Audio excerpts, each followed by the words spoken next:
Ya, pemirsa, penemuan Franciscus, salah satu korban selamat dari insiden hilangnya helikopter EC-130 di Danau Toba, memunculkan Setelah itu, harapan bagi upaya. saya hanya mendengar dan merasakan helikopter ini berguncang, vibrasinya sangat kuat. Baling-balingnya juga bunyi seperti itu, puk, puk, puk, puk, puk, puk.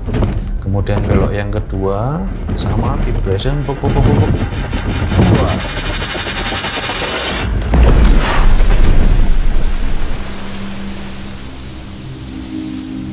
Karena saat itu kan saya dengan paman saya ya saya langsung panggil, Pak D di mana? Gitu. Tidak ada yang ngerespon, atau Pak Cap, nggak ada yang ngerespon. Padahal tadi ngelihat mereka masih mengapung dan sadar. Setelah saya kembali, mereka sudah nggak ada. Saya udah capek, saya coba untuk menenggelamkan diri. Dengan caranya ya, saya tidak bernafas, coba untuk tenggelam. Biar kena ombak itu saya tenggelam sendiri. Justru Mas Frans pengen, udahlah mati aja begitu. Ya.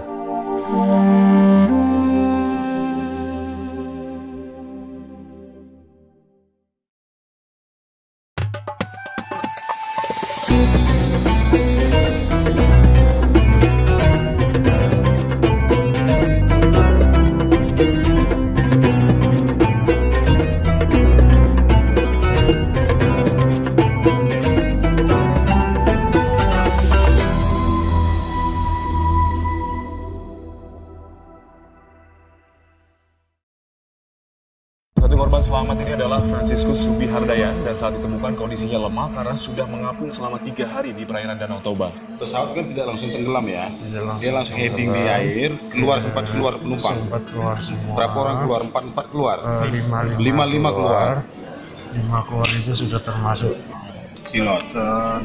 engineer, paman saya, Sugianto, saya Frans. Kalau kamu, Captain masih hidup nggak Pak Teguh? Masih hidup. Menjadi satu-satunya yang selamat dari 4 lainnya. Betul, Bang Fajar.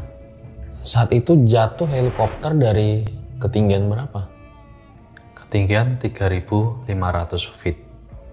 3.500. 3.500 feet.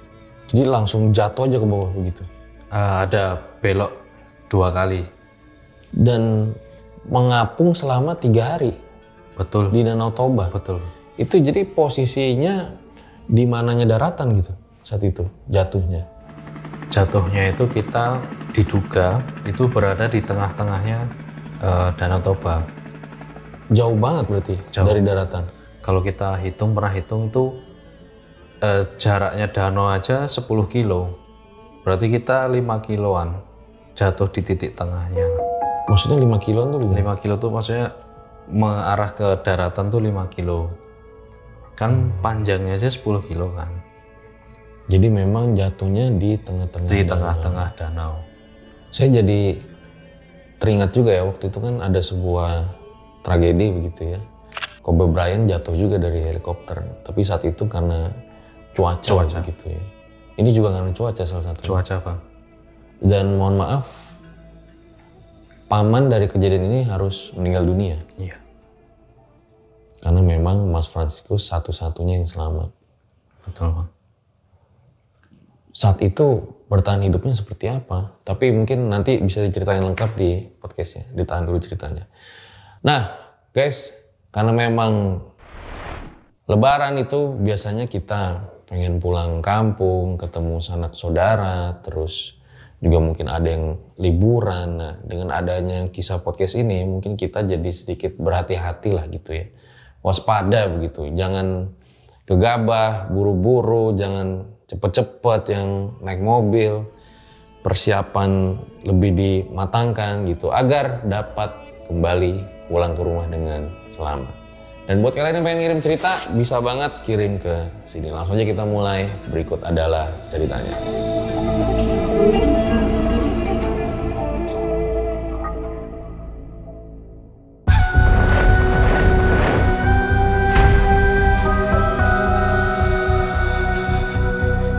Halo Bang Fajar, nama saya Franz. Nama panjang saya Franciscus Subi Hardayan. Saya asli dari Yogyakarta, kemudian saya kecil dulu juga di Yogyakarta. Saya tinggal dengan ibu saya, kemudian dengan keluarga paman saya. Saya dari kecil tidak memiliki sosok seorang ayah. Saya dari kecil sudah dididik, dilindungi, dan didampingi oleh paman saya, Fabianus Nur Haryanto. Sudah dari kecil, saya memang selalu diajak pergi ke tempat kerjanya paman saya di Bandara Adi Sucipto, Yogyakarta. Karena paman saya backgroundnya juga seorang dari penerbangan. Jadi memang dari kecil saya sudah sering diajak ke bandara. Saya senang banget kan melihat pesawat di bandara banyak banget. Udah hampir sering mengetahui jenis-jenis pesawatnya, kemudian pesawatnya itu dari perusahaan apa, waktu tahun sekitar ya 2000-an saat itu kan. Kemudian di mana saya beranjak dewasa memiliki passion untuk berkeinginan bekerja juga di dunia penerbangan, dan akhirnya saya memutuskan untuk masuk ke SMK penerbangan di Yogyakarta, mengambil teknik pesawat udara. Setelah 3 tahun saya lulus dari STM Penerbangan Yogyakarta, akhirnya saya dipanggil oleh paman saya yang saat itu memiliki perusahaan di Bandara Juanda sebagai pelayanan jasa pesawat udara atau helikopter. Setelah saya lulus tahun 2011, kemudian saya dipanggil paman saya ke Bandara Juanda. Saat itu di bulan Desember 2011 saya memulai pekerjaan saya terjun langsung ke Bandara Juanda.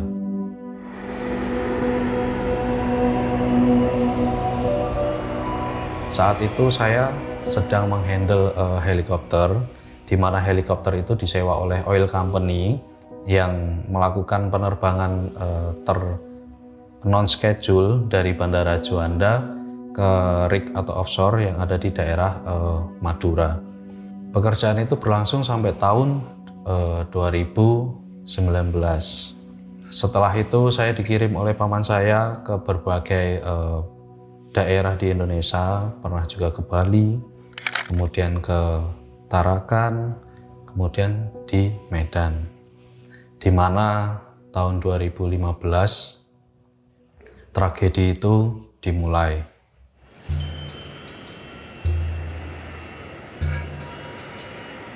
Tahun 2015 bulan Oktober, saya dihubungi paman saya dari Surabaya bahwa dia akan datang ke Medan, di mana dia mendapatkan proyek bahwa dia akan melaksanakan spot charter atau membantu pendaratan helikopter di daerah Danau Toba. Saat itu kami melakukan perjalanannya pada malam hari tanggal 11 Oktober malam, perjalanan menuju Danau Toba.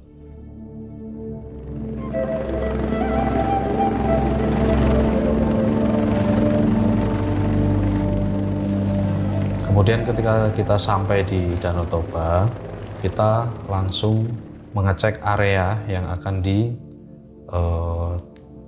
untuk landing nanti.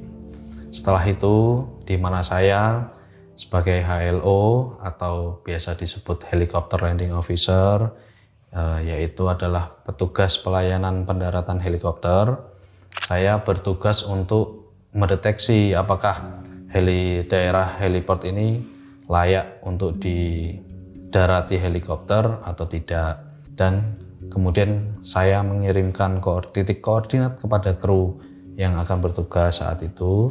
Kemudian saya memantau obstacle atau hambatan yang ada di sekitar helipadnya itu nanti. Ini mendaratnya di ketinggian berapa ya? Kurang lebih mendaratnya ketinggiannya sekitar 1.700-an feet ya. Karena daerah Danau Tobanya ini yang di agak pegunungan. Setelah kami selesai melakukan briefing pagi di situ, akhirnya kami memberikan info kepada kru yang ada di Bandara Kuala Namu bahwa heliport sudah siap digunakan.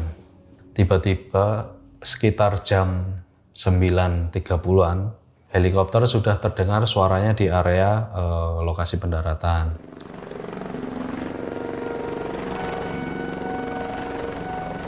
Helikopter mendarat dengan aman, tidak ada insiden, kemudian penumpang juga keluar selamat, tidak ada hambatan lah ketika helikopter itu mendarat. Setelah itu kami berbincang, ngobrol-ngobrol dengan kru untuk mempersiapkan penerbangan kami kembali dari Danau Toba ke Bandara Kuala Namu. Saya biasanya sih kalau mempersiapkan penerbangan itu kan pasti buka satelit, peta satelit, karena saat itu kan bulan Oktober 2015 itu kan lagi musimnya pembakaran hutan waktu itu. Jadi takutnya imbas dari asap itu larinya ke Danau Toba. Tapi saat itu saya koordinasi dengan Bandara Silangit, tidak ada tidak ditemukan lah intinya di daerah Danau Toba itu ada asap yang ke arah situ. Dan kemudian saat itu juga saya mengecek kondisi cuaca menggunakan website dari BMKG, dan kondisinya masih aman, visibility-nya pun ada sekitar 5 kilo dan cuacanya pun cerah saat itu. Kemudian sekitar jam 11.45 kami sudah mempersiapkan penerbangan untuk kembali ke Bandara Kuala Namu, dan akhirnya kami take off di pukul 11.50.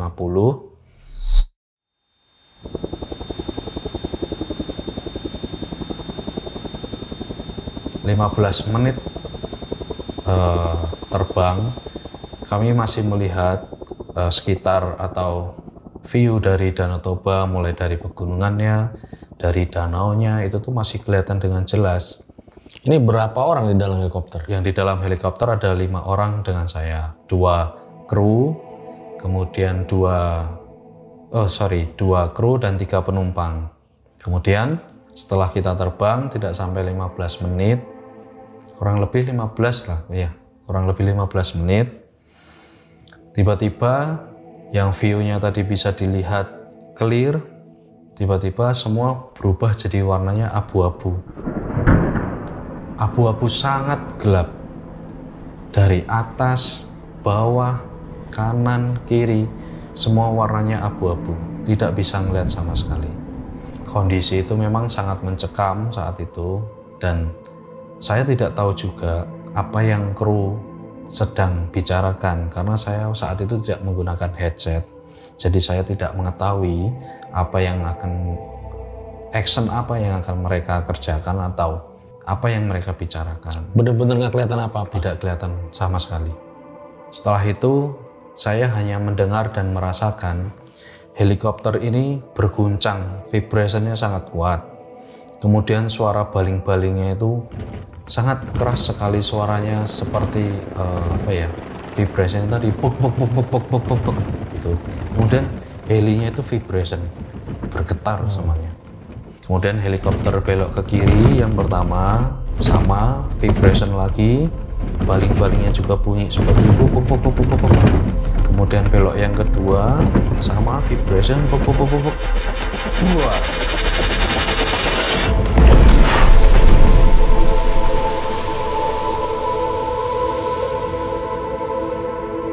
Jatuhlah kami di air.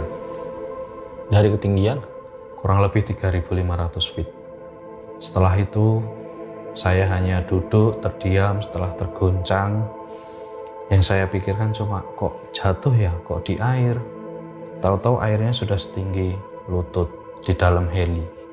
Heli sudah posisi jatuh, airnya sudah masuk, pintunya belum ada yang dibuka. Tapi setelah itu, pintu langsung dibuka.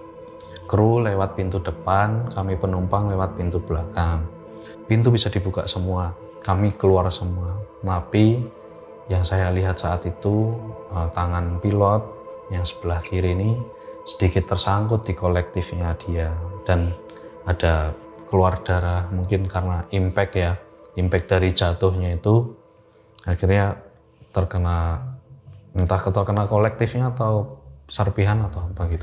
Setelah itu kita udah keluar semua, kita berenang keluar dari helikopter, kita berenang saya lihat ke belakang. Helikopternya itu udah tenggelam, hanya tinggal ekornya saja, lama-lama tenggelam, udah hilang. Hanya muncul komponen-komponen helikopter warna kuning seperti spon itu mengapung di atas air. Itu pas jatuh ke air, ada yang pecah atau enggak helikopternya? Helikopter tidak ada yang pecah, tetapi hanya baling-baling saja. Karena mungkin posisinya menukik, jadi baling-baling yang yang pecah kena air. Karena kondisi heli pun saat itu masih posisinya masih masih datar gini lah.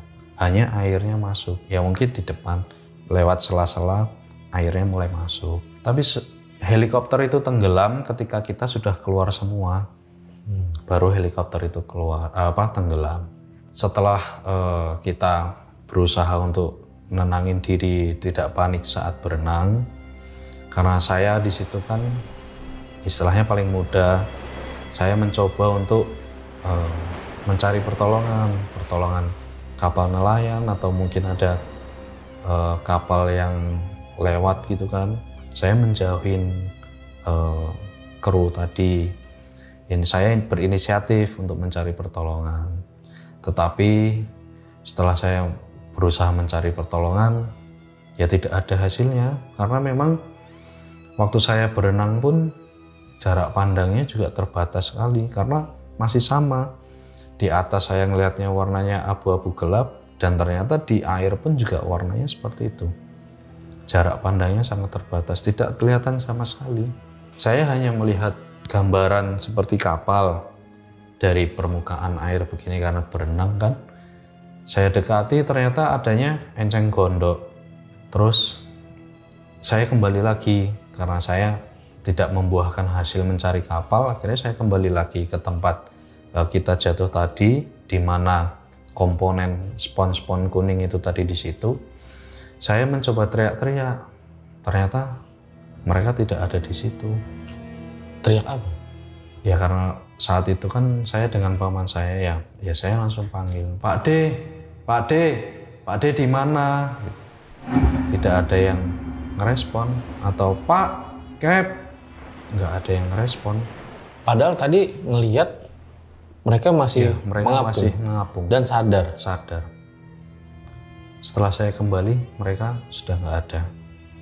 Akhirnya di situ saya juga mulai panik, di mana setelah jatuh jiwa survivalnya masih ada, masih kuat untuk survive hidup. Setelah saya kembali ternyata saya cuma sendirian. Ya sudah, saya di situ mulai pasrah. Kondisi cuaca di situ pun berubah, di mana cuacanya gelap, berawan, kayak mendung mau hujan gitu. Ombaknya udah mulai berasa. Ombak? Ya, di Danau Toba ada ombaknya. Yang dirasa saat itu? Ya, tapi memang benar ada ombaknya. Setelah nggak lama itu, akhirnya hujan, semakin gelap, petir. Saya membayangkan kalau saya di tengah laut bukan air tawar, apa yang terjadi? Puji Tuhannya itu masih air tawar. Setelah saya terombang-ambing, ikut ombak. Kenceng ombaknya? Besar sekali Bang Fajar. Memang benar-benar ombaknya seperti di laut itu. Itu posisi pakai apa? Saya masih lengkap waktu itu, masih pakai baju dan masih pakai celana. Ya memang saat itu kami tidak menggunakan life vest atau pelampung. Berarti berenang terus? Berenang terus. Wow. Kemudian setelah itu saya mencoba untuk berenang terus kemana, nggak tentu arahnya. Saya masih pakai jam tangan waktu itu kan. Saya lihat masih jam 12 berapa gitu. Matahari juga benar-benar nggak kelihatan sama sekali warna kuningnya itu. Nggak lama dari situ saya ketemu dengan penumpang yang satu. Penumpang yang satu saya bilang, Pak, yang lain mana Pak? Gitu kan. Tapi kita sambil terayun-ayun kena ombak gini. Pak, saya mencoba mendekati. Pak, yang lain mana Pak? Gitu kan. Nggak tahu ini saya gimana. Saya udah capek. Bapaknya bilang gitu kan. Udah Pak, tenang dulu Pak, saya coba ke situ. Saya mencoba mendekatin. Tiba-tiba ombak. Setelah itu saya nggak lihat lagi. Saya terpisah lagi dengan bapak itu. Tahu-tahu saya tidur. Gelap, semuanya gelap. Gelap, di mana saya bermimpi. Saya dengan paman saya duduk di pinggir Danau Toba, melihat lalu lalang speedboat yang lewat. Nggak ada yang diomong saat itu, di mimpi itu. Jadi saya ngelihat, paman saya ngelihat ke arah ke depan, tapi saya melihat paman saya dari samping begini. Tapi nggak ada apa yang dibahas, itu nggak ada.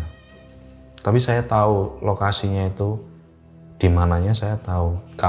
Saya waktu saya mimpi ini. Kok tidur bisa ngapung gitu? Itu Bang Fajar. Saya sampai sekarang pun juga tidak tahu apa yang terjadi dengan diri saya saat itu. Tapi dalam banget. Dalam banget. Tidur tapi bisa ngapung. Tidur tapi terapung. Dan wajahnya menghadap ke bawah, ke dalam air.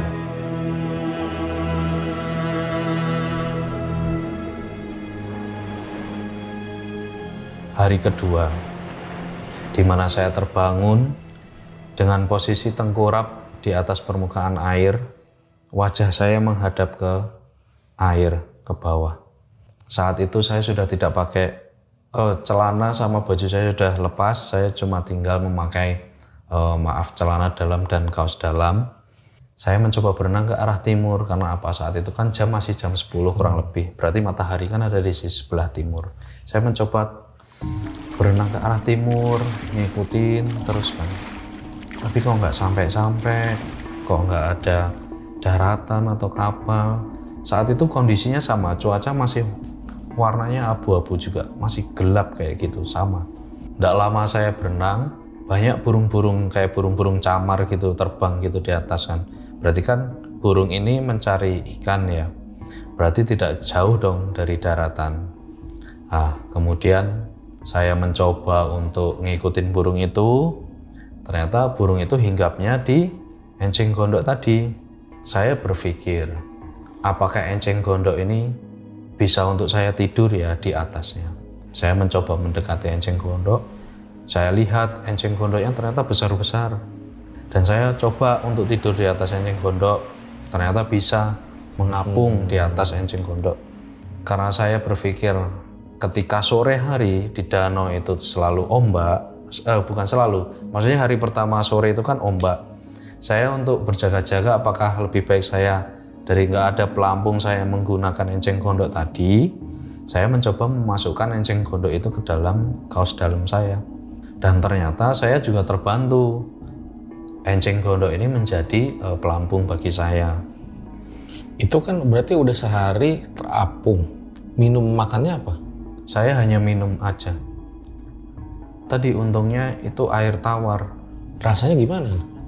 Memang rasanya, memang sedikit bau-bau belerang sih memang. Ya, tapi juga agak berlumut gitu airnya di danau dan agak bau belerang. Banyak minumnya? Banyak. Kalau yang saya minum secara, maksudnya saya haus, saya banyak. Tetapi karena kondisi badan saya kan dingin ya, air di danau itu dingin banget.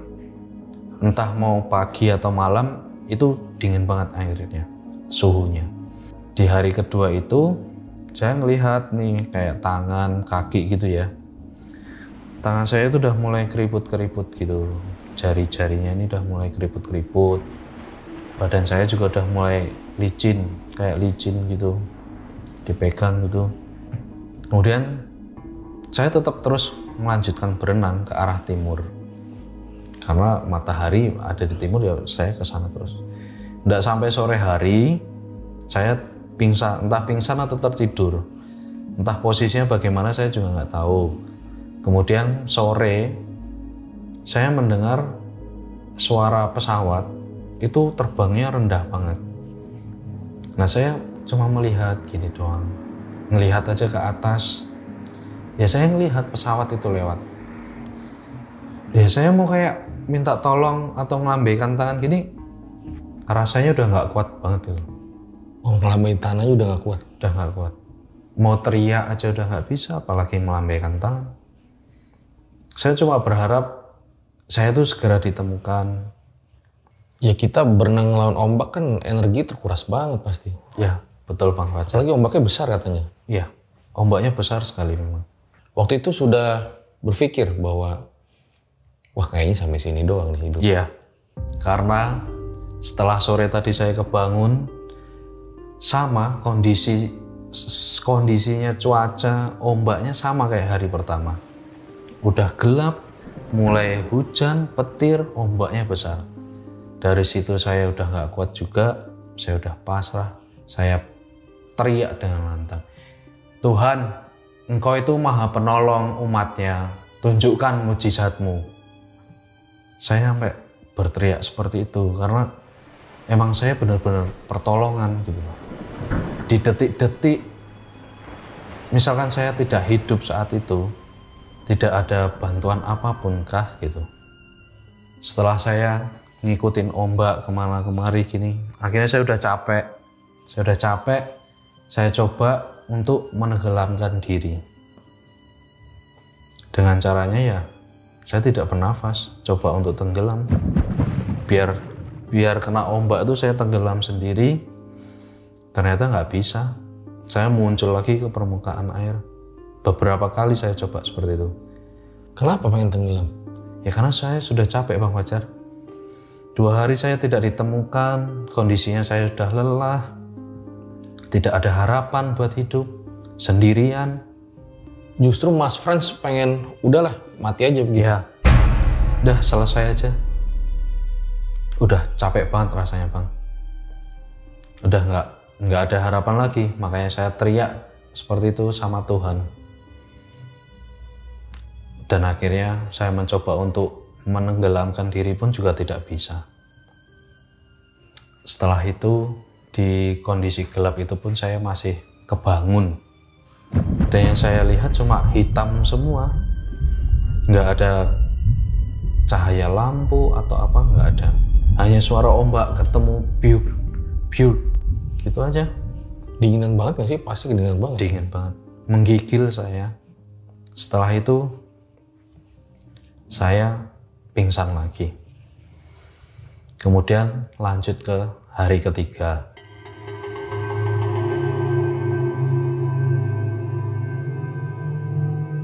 Di mana hari ketiga saya bangun, posisinya tegak lurus di bawah permukaan air.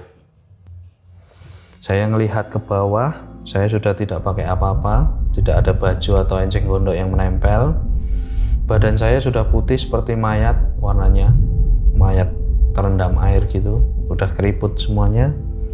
Saya cuma kepala saya saja yang naik di atas permukaan begini.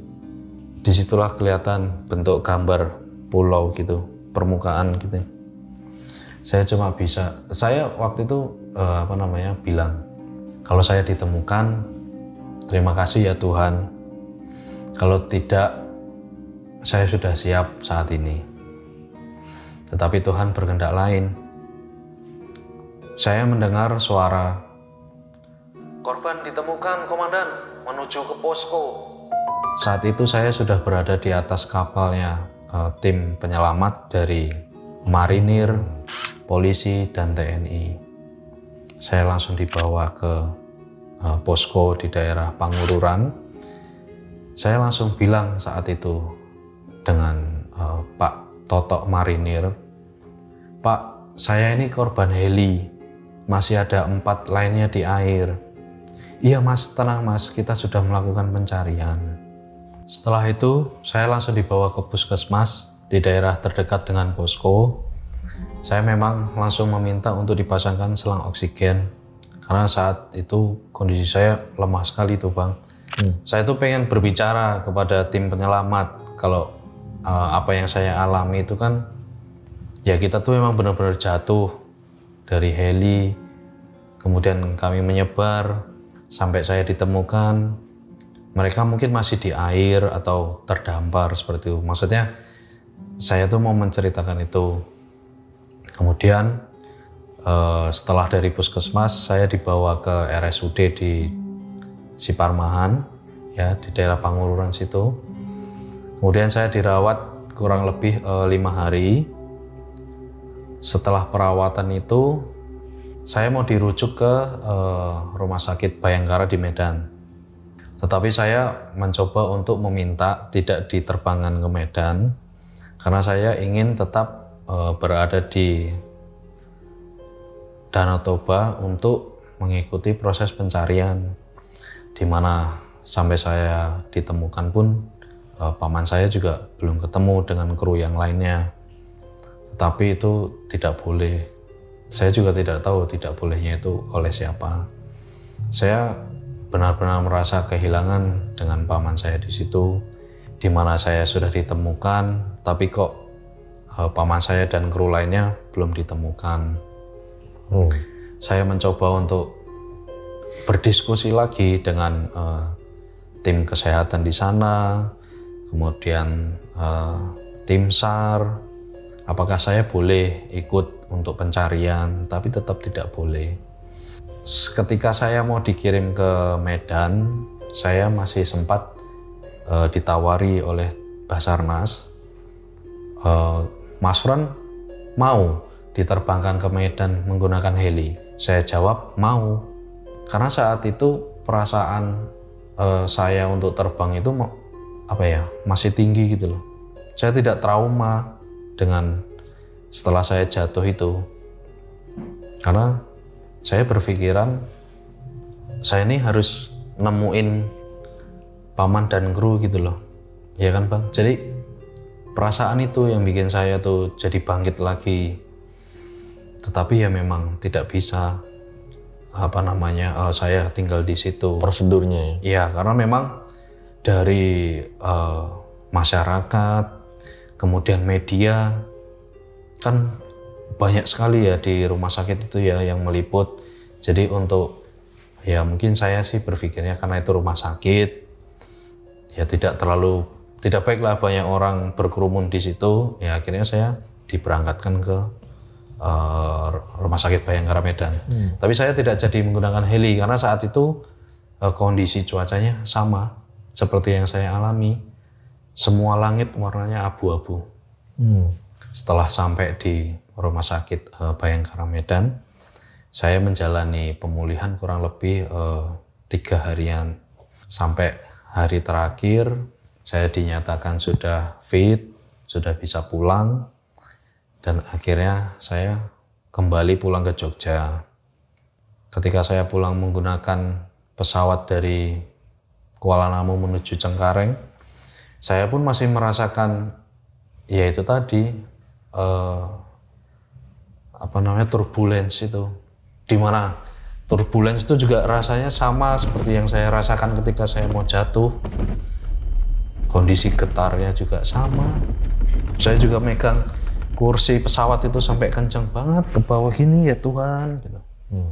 Akhirnya saya pasrah, sudah apapun itulah setelah kejadian itu. Dan akhirnya sampai di Jakarta, kemudian ke Jogja juga aman semuanya.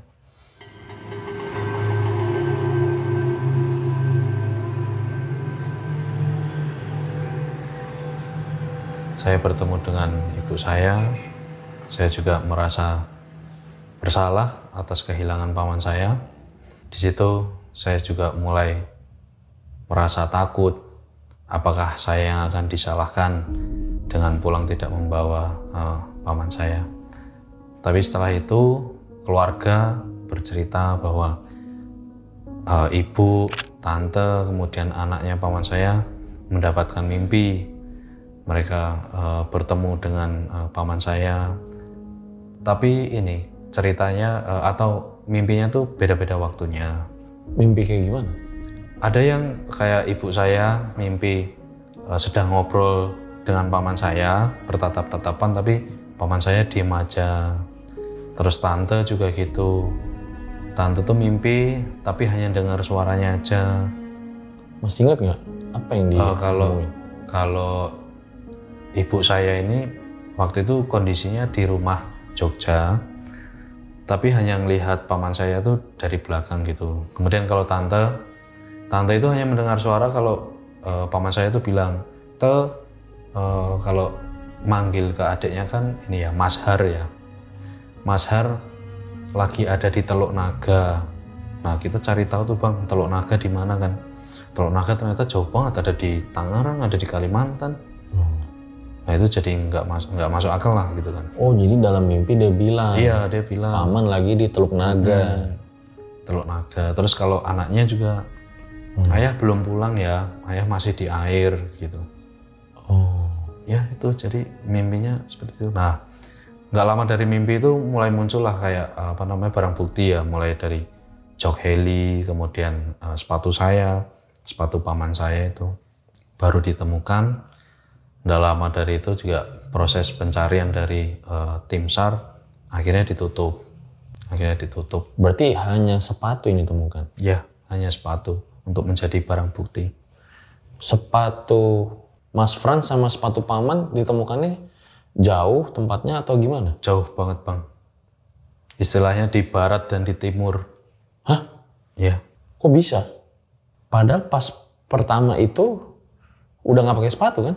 Ya, karena jatuh kita udah lepas sepatu semua. Ditemukannya barang buktinya berbeda lokasinya. Memang di sekitar helikopter nggak ditemukan apa-apa? Tidak ada. Di tempat diduga di lokasi jatuh tidak ditemukan apa-apa. Dari barangnya heli atau apa nggak ada. Yang hanya ditemukan jok, dua sepatu.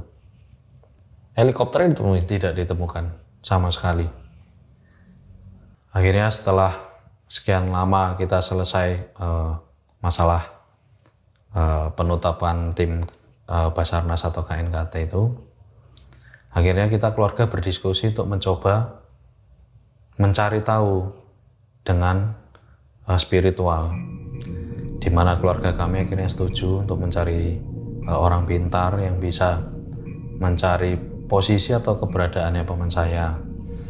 Setelah kita mendapatkan orang pintar itu, dan jawabannya juga sama, paman saya posisinya masih ada di Danau Toba dan masih ada di sana. Akhirnya kami kembali lagi ke Danau Toba. Yang saat itu berangkat adalah saya, ibu saya, tante, dan anak buah paman saya. Setelah nyampe sana, kami langsung mendapatkan bantuan Tuhan, jalan dari Tuhan. Jadi ketika saya sudah sampai Danau Toba, kami ketemu dengan pastor, di mana pastor itu membantu kami, dan pastor itu juga bisa secara spiritual itu tuh bisa membantu kami. Dan akhirnya diputuskan pastor membantu kami untuk mengambil tanah dan air di lokasi yang sudah ditentukan, di mana kami juga harus meminta izin oleh adat setempat untuk mengambil tanah dan air itu sebagai gantinya tubuh dari paman saya. Jadi maksudnya mengambil tanah dan air untuk apa gitu? Ya kalau saat itu pastor bilang ini sebagai gantinya tubuh yang tidak ditemukan. Jadi karena rohnya masih tertinggal di danau, karena raganya tidak bisa diambil, jadi rohnya ini harus diselamatkan. Diselamatkannya dengan cara mengganti tubuhnya itu dengan tanah dan air. Oh jadi Mas Frans sama keluarga ditugaskan? Iya, ditugaskan oleh pastor. Berarti kalau menurut pastor sudah meninggal paman dan kru lainnya, rohnya harus diselamatkan? Iya, dan rohnya harus diselamatkan. Karena di Katolik juga percaya bahwa api penyucian adalah salah satu untuk menghapuskan segala dosa-dosa. Oke. Ya. Jadi setelah itu kita kembali lagi ke gereja untuk mendoakan tanah dan air nanti yang untuk dibawa pulang dimakamkan.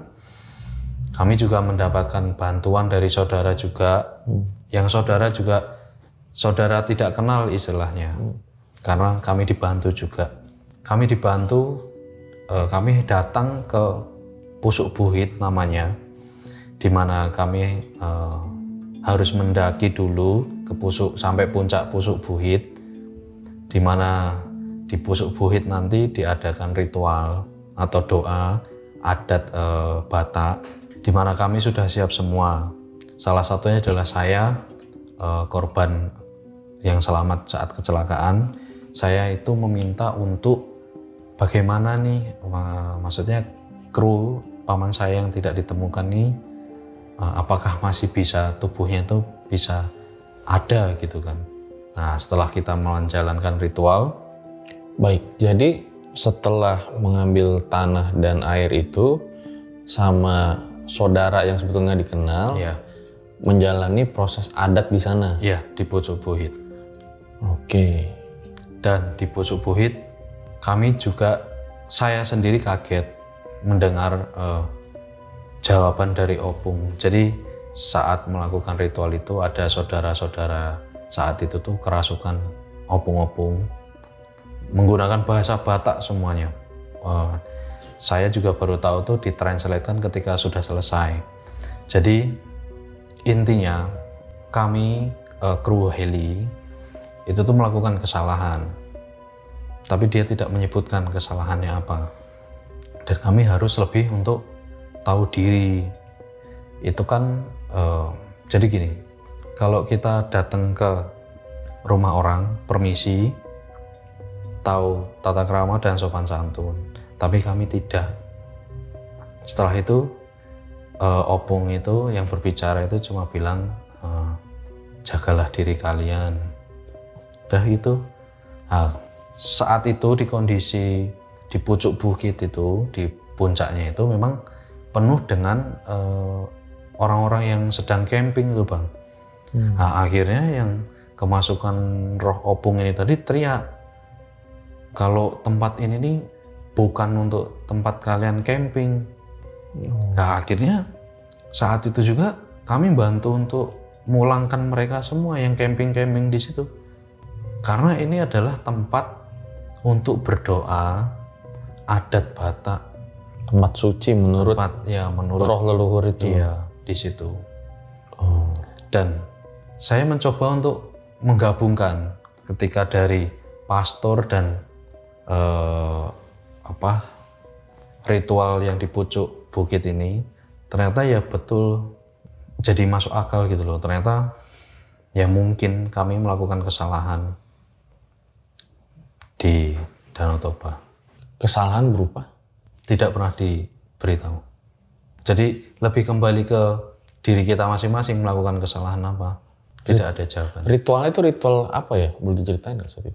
Saya sedikit lupa sih Bang ya. Tapi waktu itu kita duduk, terus ada beberapa saudara yang kayak di altar gitu, menggunakan bahasa Batak. Kemudian akhirnya ada ya roh Opung yang masuk di beberapa saudara. Mereka itu saling komunikasi gitu. Tapi kalau saya tanya itu komunikasi apa ya? Mereka ini membicarakan kondisi Danau Toba ini sekarang atau daerahnya itu sekarang seperti itu. Nah, setelah kami selesai dari Pucuk Buhit, kemudian kami pulang ke persiapan pulang ke Jogja dari Bandara Kuala Namu. Ada kejadian yang sangat saya tidak ini juga Bang. Saya nggak merasakan itu. Kan kami sudah membawa tanah dan air itu tadi. Ketika kami mau masuk ke X-ray, ada AFSEC atau Aviation Security itu mau membuka ya itu tadi botol dan wadah tanah itu kan. Tiba-tiba saya itu langsung balik badan, langsung megang tangannya gini. Yang kamu lakuin itu salah, kamu nggak tahu itu apa. Siapa saya? Saya bilang gitu ternyata. Saya ini korban heli. Nah, saya itu diberitahu sama ibu saya, tante, sama anak buahnya paman saya tadi. Kalau saya memang langsung bilang seperti itu dengan melotot dan nadanya keras gitu. Nah, sampai bawah pas mau masuk ke pesawat ditanyain, Mas tadi ngomong apa sih? Ngomong apa? Saya nggak tahu apa-apa. Nggak ngerasain kalau saya bilang seperti itu gitu loh Bang. Kesurupan? Ya bisa dibilang. Berarti pencarian terhadap paman selesai setelah di spiritualnya selesai? Spiritual selesai. Akhirnya keluarga juga sudah merasa ya sudah, apa yang sudah kita jalankan untuk berusaha mencari tahu keberadaan paman, dengan tanah dan air itu tadi dibawa pulang ke Jogja untuk dimakamkan, akhirnya sudah selesai sampai sekarang. Pada saat terakhir itu berpisah, pas di danau itu, paman sempat mengeluarkan kata-kata. Ya, saya saat itu kan kondisi paman itu kan lagi capek ya memang karena pekerjaannya memang padat ya. Dia teriak, ya Tuhan, ya Tuhan, ya Tuhan gitu. Kayak entah merasa kesakitan atau dia merasa seperti lelah, capek. Itulah yang saat saya mendengar itu saya nggak kuat. Akhirnya saya bilang, ayo Pak D bisa, Pak D kuat, ayo berenang dulu. Situ aja terakhir yang saya dengar. Kalau kru lain sempat kok ngomong juga, mengeluarkan kata-kata? Ya, kalau kru lain ya mereka juga karena beragama Muslim mereka ya menyerukan Allahu Akbar gitu. Jadi saya malah langsung flashback ke ucapan yang kalau abang pernah dengar Black Box-nya Adam Air itu loh. Ya seperti itulah. Suara yang saya dengar Allahu Akbar-nya itu seperti itu. Jadi emang mencekam sekali. Berarti karena helikopternya ketemu, black box-nya nggak ketemu juga ya? Nggak ada. Memang kalau pas Mas Frans nanya gitu, kesulitannya apa begitu? Sampai helikopternya pada akhirnya tidak dapat ditemukan. Saya pernah nanya ke ada komandan sih waktu itu Angkatan Laut. Memang dasarnya Danau Toba itu kemungkinan lumpur.